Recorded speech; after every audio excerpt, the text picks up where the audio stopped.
Good morning, everybody. It's Sunday and it's yet another weekly review.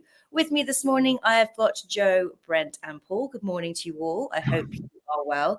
And we've got some great stories this morning. We're going to be digging into teacher apprenticeships. We're going to be looking at children's mental health. And we're also going to be exploring post-pandemic waiting lists for speech and language. So given that I think we're going to have plenty to discuss this morning, I think we should get stuck in. And we're going to start this morning with teacher apprenticeships. Now, I was very keen to talk about this, and I think there are going to be some thoughts and feelings amongst the panel here as well. So just to give you some background on this, the UK government will launch a 4-year teacher degree apprenticeship, or TDA, for non-graduates in 2025. And this will allow them to earn a degree and qualified teacher status. This will start with maths trainees, approximately 150 teachers, and it'll be kind of a split where there's sort of 40% of their time studying and the rest in the classroom. And the idea behind this, as we're well aware, is to address the recruitment crisis, because as we know, that across a wide variety of departments and areas, targets were missed. So as well as that, there are concerns that, this is a degree profession, that actually we should, as minimum, have a degree before we're either be doing a BA to get into teaching in the first place, or a postgraduate certificate. Now, I don't know. I think we're a mixed bag in here. I did a postgraduate certificate, and I kind of feel that, well, I mean, I've been in this profession for a decade. As I'm sure you did, felt like you bust a gut to become qualified, and now we are where we are. So, Brent, I'm going to come to you first of all on this. Thoughts on teacher apprenticeships? I'm sorry. We need cavalry to be coming now.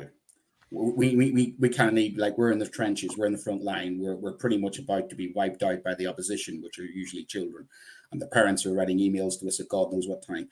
We're in crisis. We need the backup to come now, and if their backup is coming now is 16, 18-year-olds who are just going, fancy being a teacher for a couple of years, I don't think that's what we need.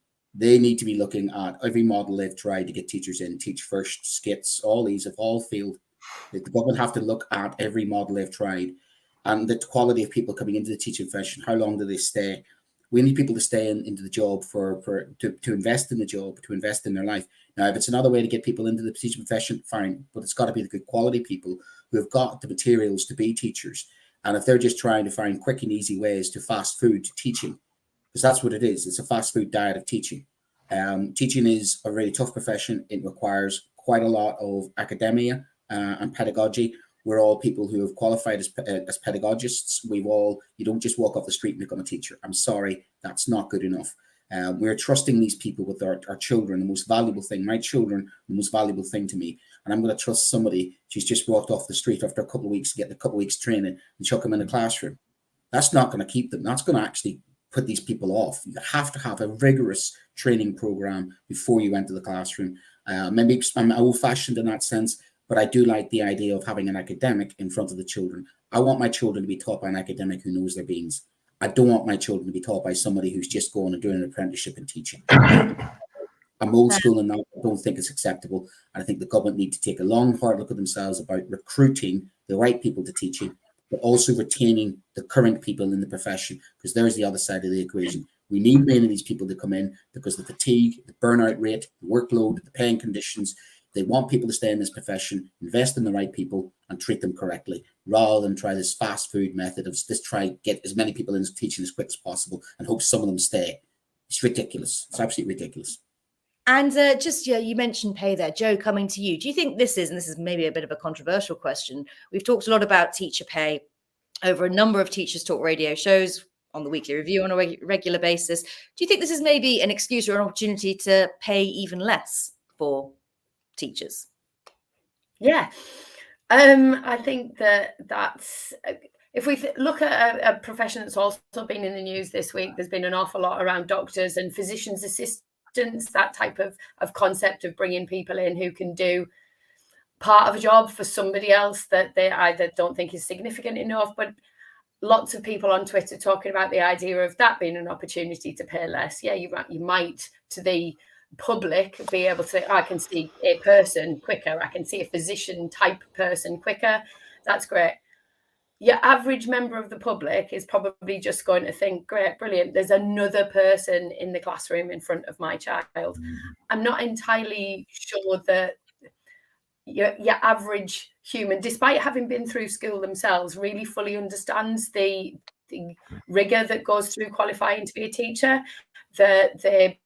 Because they experienced it themselves, they maybe think it's easy to do. Pandemic probably didn't help with that. Maybe some people thinking teaching is easy because they supervise their children next to them on a laptop for however long. I do think that in a time of obvious budgetary crisis, I covered on the news this week for Teachers Talk Radio the idea of multi-academy trusts, lots of them being in deficit. Nobody's got any money. Is this a cheap way of doing something and covering a gap? Is it the right way? Absolutely not. It really isn't. But I think I agree in lots of ways with Brent about the idea of looking at all of the different ways we've attempted to recruit new teachers, but more particularly retaining the ones that we've already got. I'm not sure apprenticeship in the way that it's been described, at least in the media, is the right way forward. And Paul, coming to you, I mean, do you think that there would actually be any uptake on this? Because who this is being aimed at are children, young people themselves and I say children, we're talking sort of people in their late teens who maybe are only just kind of on the cusp of adulthood. Do you think they'd even be wanting to go anywhere near this, given that they will have recently experienced school for themselves, seen kind of what's going on around them? Is there any selling point to this? Well, funny, I think there will, because as Brent said, this is teaching by fast food, so, children are drawn towards fast food outlets, and they'll run towards it. Look, it's absolutely ridiculous. You cannot become a teacher by show and tell. That's basically what it is. Come on in, I'll show you how to, here, go and do it. And it's insulting. It's deprofessionalizing. Brent outlined, okay, we all maybe had a slightly different route, but we certainly had academic rigor.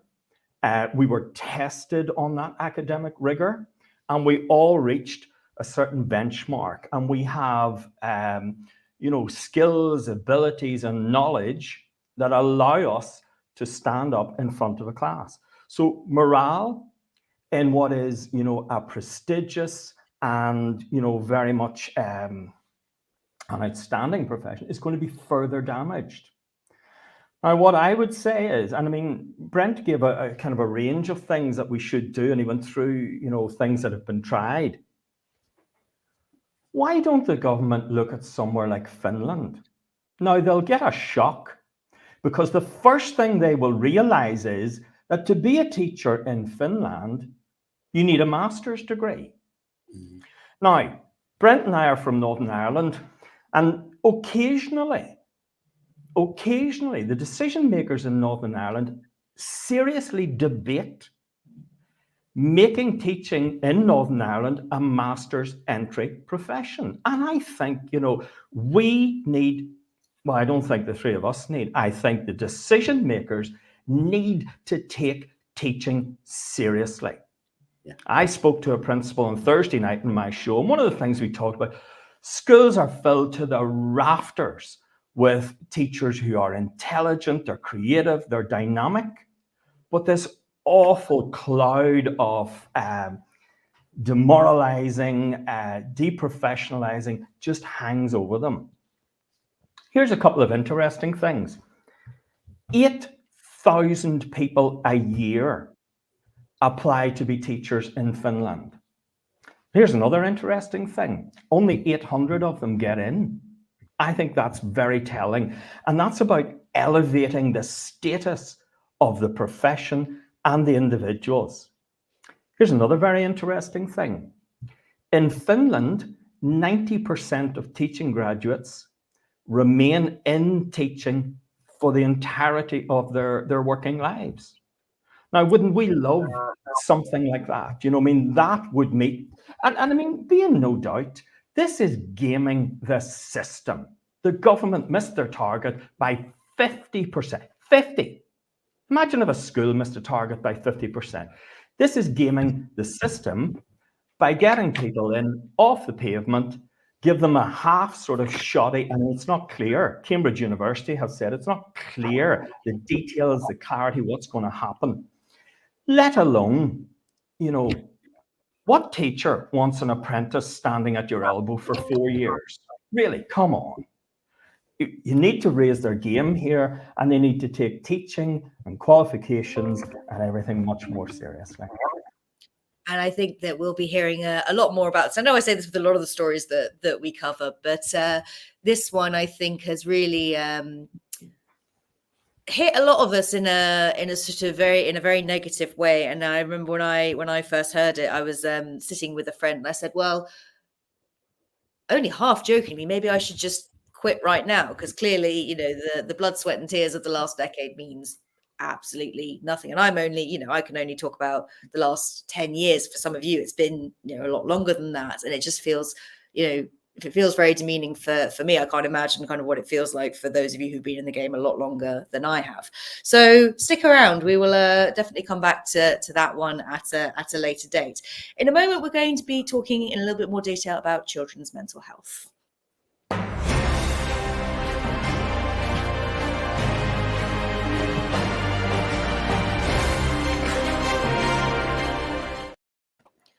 So some worrying statistics coming through regarding children's mental health. The number of children referred to emergency mental health care in England has increased over 50% in 3 years, reaching 32,521 in the year 2022-2023, compared to 21,242 in 2019-20.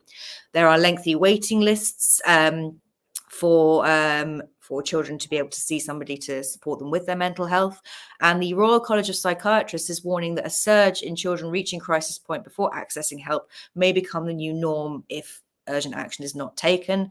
Demand increases to soar, with a 53% rise in emergency and urgent referrals for child and adolescent mental health services, or what some of you may know as CAMS.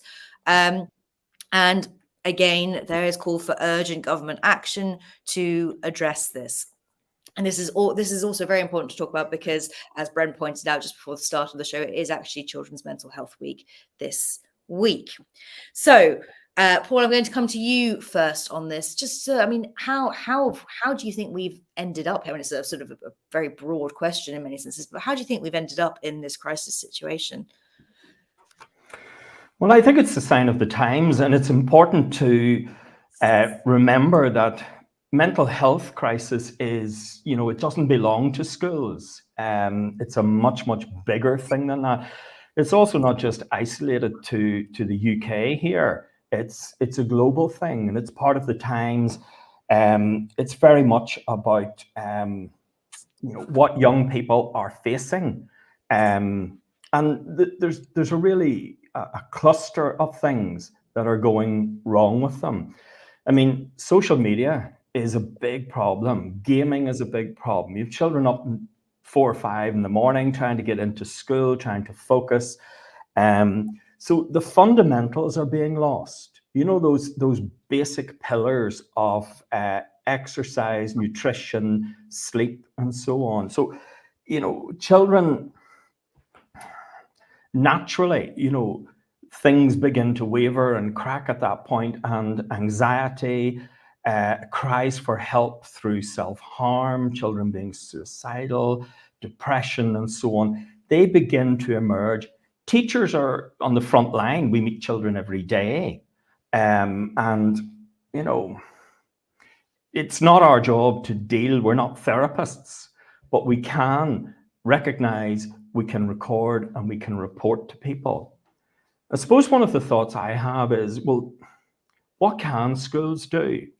And I think one of the biggest things they can do is develop outstanding pastoral care in their schools, have an ethos that's conducive to the individual. I think many of these people these young people, they don't feel fully known And that's a fundamental human need, to know and be known. So having someone in your school who is a teacher hero to you, who really knows you well, knows your family, knows your kind of mood and how you are on any given day, is very, very important. I think they can also, expand and develop, extracurricular activities. Children who have purpose and meaning in life tend to be, on the whole, more mentally resilient, more able to cope, more able to manage. And I think the development of those programs, which of course are squeezed financially and so on. A lot of youth clubs have been lost. They were attached to schools, and that's a big loss as well for children, to give them something to do that's organized and structured in the evenings. I think in terms of curriculum, and this is probably more, post-primary or secondary, early careers education programs are very important, so that children have a focus. They know, for example, maybe why they're learning Pythagoras' theorem. It makes sense. They know why those French verbs on a wet Wednesday afternoon are important to them, and that teacher's trying to do something that's important and lifelong for them. So look, our job as teachers, I think, is to educate. We do have a teaching job as well, but our job is to educate. The world has changed for young people, and I think we need to put systems and structures, and that's largely pastoral care, it's PSHE, it's curriculum in place to help to alleviate the stress and the pressures on young people. For sure. Very thorough answer there. And Joe, I mean, just again, sort of touching on some of the things that Paul said. I mean, I have half an hour's PSHE a week on my timetable. That to me, I mean, I'm a primary teacher. That's daft. I can't do anything really with that. And I tend to use it more as sort of mindfulness time rather than anything else. But do you think that maybe part of this is that we actually need to have this woven through curriculums from a very young age all the way through to the end, and actually it needs to be underpinning far more of what we do, so that maybe, I mean, I'm not saying that this is the solution, but it goes some way towards maybe addressing and helping children support themselves with some of these issues? I think the short answer is once again yes. The time that perhaps traditionally for I'm a lady of a certain age now, and the time perhaps spent traditionally within the family home talking about rules, manners, expectations, the way you interact with other humans, lots of those things have changed and moved on, and we can't assume as adults that everyone will have perhaps the same experiences that we had, or the same experiences that we think are typical. I do think that schools need some flexibility, and it's interesting you talk about half an hour in primary for PSHE and that not being enough. I'm a pastoral leader in a school, and we've spent quite a lot of time in the last 2 years talking about curriculum development for the pastoral side of things in particular, and it's come about because the children who we feel were most impacted by the lockdowns, the children who were in year 5 at the time in particular, we need to do something different with those young people, and perhaps looking at what we do with our academic curriculum and where we can take time without damaging academic progress, without doing anything that impacts long term on what children need for their next steps. What can we do to use curriculum time better to support those things in terms of pastoral development, human development, social interactions, how to manage disputes effectively between young people, which they don't seem to be terribly good at a lot of the time, and which gives rise to anxiety, stress, and perhaps a lack of resilience in managing how those things move along, and how you turn into an adult that can cope with the things that life throws at you. But we don't always have that flexibility in school, and I guess I'm rolling back around once again to the same thing from the first story. It's all about the money. What can you do? And also, from a secondary teacher's perspective, just because you're a teacher doesn't necessarily mean you're good at teaching PSHE or personal development or whatever your school might call it. There needs to be some real deep diving into the CPD for that type of role in school and how that can be effective. What does the research say about the best way to develop young people's horrible buzzword scenario, resilience, that all of those nice words that we hear about, but what does that really mean? No, definitely. And Brent, coming to you, because I know you've had quite a week with some of your pupils, as we were discussing previously, without kind of going into detail.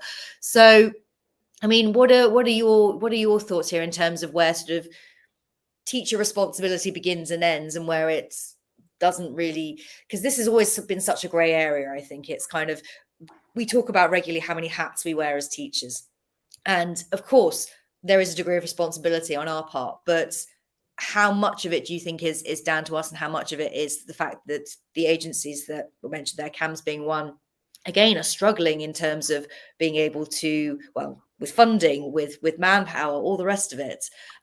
So in your mind, where are we at here? What do you feel your responsibility is? Yeah, we Adam and I looked at this on Wednesday night. We had a lot of good calls coming in this for Mental Health Week. I married a mental health professional, and I find a lot of parallels between what's happening in the NHS and what's happening in teaching. Mission creep. For my own personal practice, I will stay behind after school every Thursday with my GCSE group and make a cup of tea and coffee, sit down and ask them how they are. Not interested in their academic work. I'm interested in where they are mentally. Because from my point of view, if these children are overstressed, if these children are and they're not in the right place, how can I help them learn if their mind is not in the right place to learn? I think this underpins exactly what we need to be looking at. I was a PHSE coordinator for 7 years, and I can tell you there were some staff I handed the PHSE and the citizenship lessons to, and they looked at me funny and went, "I'm a science teacher, what do you expect?" I went, "I expect you to do your job as a teacher. I don't care what the subject is. This is important." And I think there does need to be a massive, whatever government comes in, needs to identify not only the skills gap in PHSE, but actually elevate the subject to probably the top tier, because I can't teach children if they're not in the right frame of mind. If you take the physical side of it, if a child was cold or hungry, or if a child has a physical disability, then you would account for that physical disability. But I don't think we do when it comes to the mental disabilities, or it comes to the mental state the child is in. And sometimes we don't realize that we teachers, we haven't got the knowledge. But, I'm having to go with a child who hasn't got a pen, hasn't got equipment. And then you find out what's going on in their lives. You find out their background, and then you feel horribly guilty, don't you, that you didn't know that. But then you can't sort of just say, right, okay, you get a free pass because you're dealing with difficult situations, because that's not helpful for the child either. They can't go throughout life going, I had issues growing up. Everybody's got some sort of issues they have to get over with. That's part of the human condition. But we have to arm, we have to prepare, and we have to give these children stoicism, resilience lessons. But our curriculum does the opposite. We're the only country that examines children at 16. We put them through this horrible system where we examine our children at 7 in primary schools. They've got to stop the over-testing. I am sick of breaking children because of an exam structure. I'm sick of schools forcing children into subjects they don't want to do. The children's mental health is not a priority. We've got to take a long, hard look at the toxicity of what education has become, the factory production methods that we force children into, and even the rules of some schools, which I don't think help the mental health of some students. And that's not to say that, this generation of children are weaker or anyone else. They're dealing with a completely different set of things. They went through 13 years, 14 years of austerity. Every child currently in school has had one government, and that policy has been to austerity to cuts. And we are symbiotically linked to all the other public sector services. And what we're seeing is we're frontline service, who is now, as you suggested, mission creep has come in. We are feeding children, looking after children. We are providing sometimes the mental health services that the social services aren't providing any longer. And sometimes the role model that maybe the home isn't providing any longer. So where do I stop and where do I finish?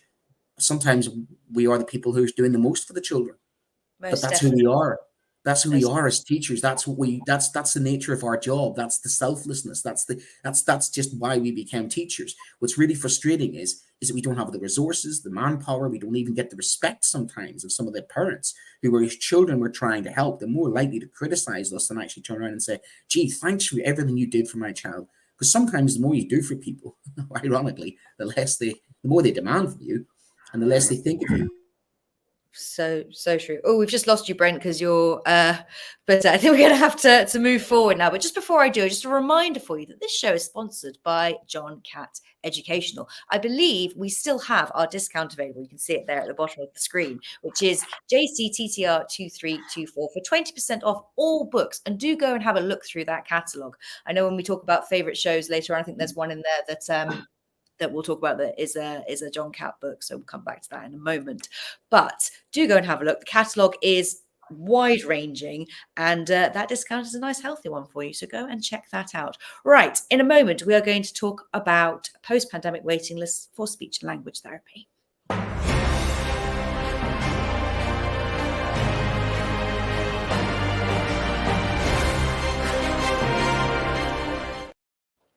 Okay, so the Let's Talk Communication Coalition is urgently calling for political parties to address the ongoing impact of the pandemic on children's speech and language and communication development.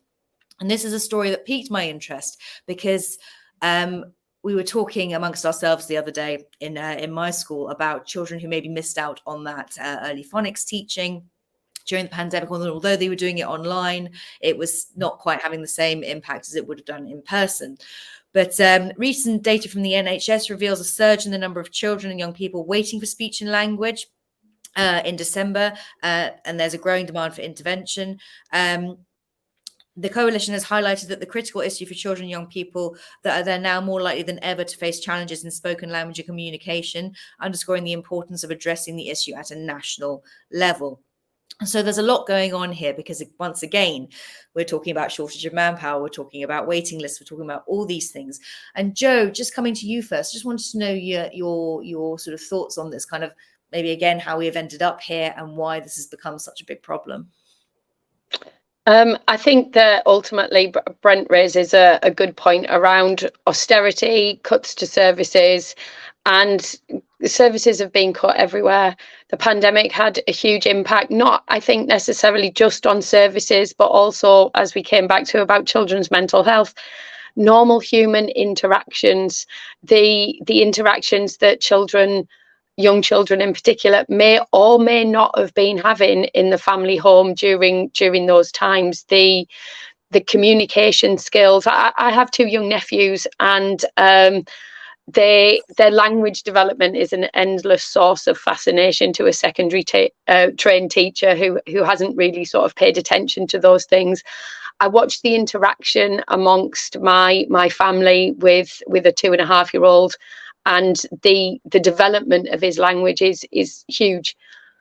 But not everybody gets that. Not everybody gets taken to the places to do the things. They don't get taken to the aquarium on a fortnightly basis. They don't get read books. They don't have all of those things that help develop language.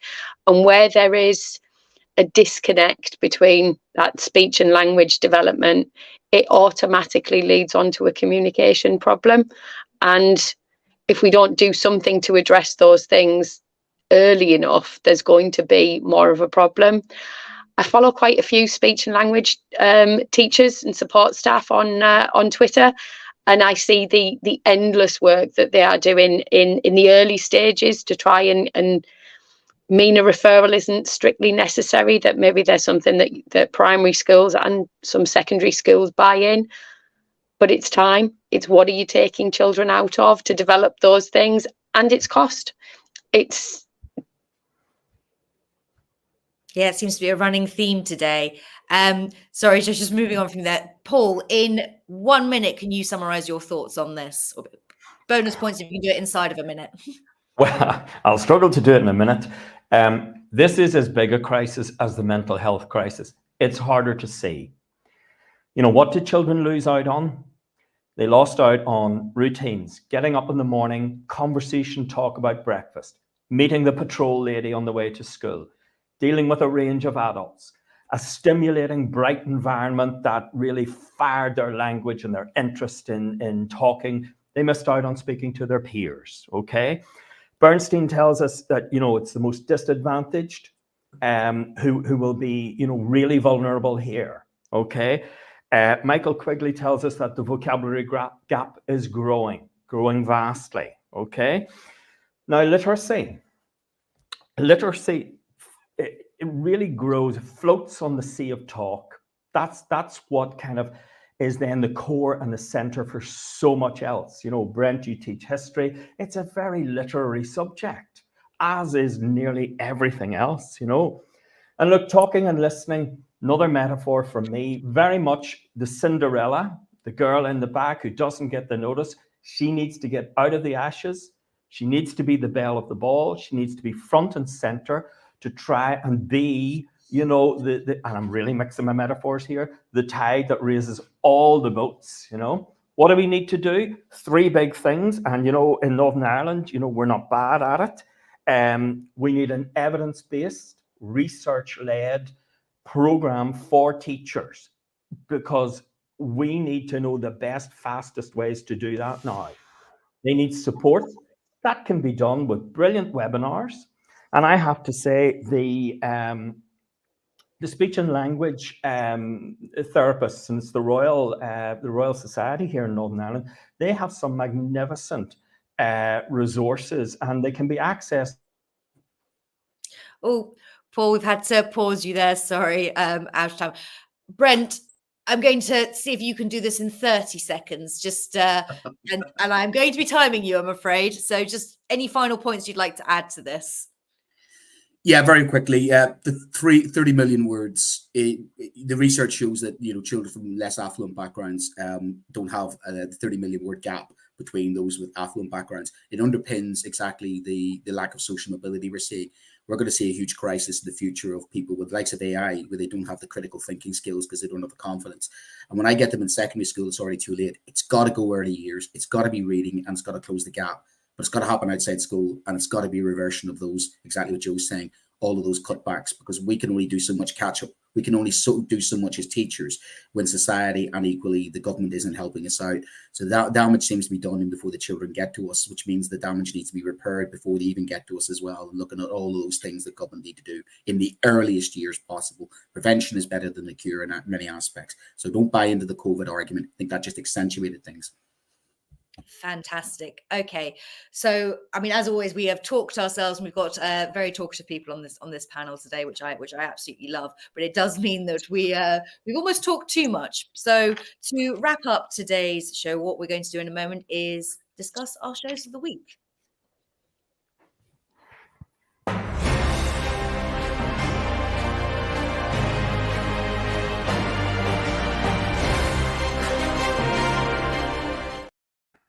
Okay, so we're going to have to be very, very concise here, everybody. So it's a challenge for all of us. I'm going to be coming to you first, Paul, for your show of the week this week. I want to talk about the Saturday breakfast show with Darren Lester. And this week, Darren tackled interviews. Now, we've all been interviewed, and most of us have probably as well sat on both sides of the table. But I thought it was a great show because it was a case study show. And Darren was very honest. He really told us a lot about his fears, his concerns, the way he prepared, and how he managed to kind of get some buffers of safety. And I thought, great show, especially for young teachers to listen to if you're heading into interviews. Fabulous and beautiful summary there. Joe, coming to you next. So on children's mental health, around just the importance of those things. Obviously, as Brent's mentioned a couple of times already in here, it was Children's Mental Health this week. And I think that in light of recent events around Brianna Jai, something I featured on the news again this week, that it's just important for us to keep highlighting those things because it's where we work, it's what we do. Fantastic and very good summary there. Brent, coming to you, show of the week. This way. So I'm coming this way. So the Paul, yeah, there he is. So he did Andy Hunter, A to Z Leadership. It is a sponsored book launch. Very, very good, actually. He was very interesting. For those of interested in leadership and education, we do need people to step up in leadership. 9% of people left the teaching profession last year who were head teachers. So we do need people to step into leadership, and therefore that's a really good introduction. If you're thinking of going into leadership, is to listen back to Paul's Thursday night show with Andy Hunter as well, based on his book, The A to Z of Leadership. Lovely. And finally from me was Hannah's show, where she was talking to Brian Walton, who's written Lessons from the Head's Office. And it's just a brilliant interview about what he's learned throughout his career, how he's applied it, all the things that he's been through. And it's just a great listen and insight into somebody who clearly loves what they do and has achieved a great deal along the way. So well worth listening back to all of those shows if you get the chance to. Thank you very much for joining us this morning. I appreciate that we've had to hold your attention for a little bit longer than normal, but I hope that it's been enjoyable. Thank you so much to my panel this morning, to Joe, to Paul, and to Brent for joining me. We will see you, well, some of us will see you next week. I don't know who it'll be. You never know. It's always very exciting. So have a lovely rest of the weekend. Have a great half term if you are on half term. Rest up, and we will talk to you again very soon.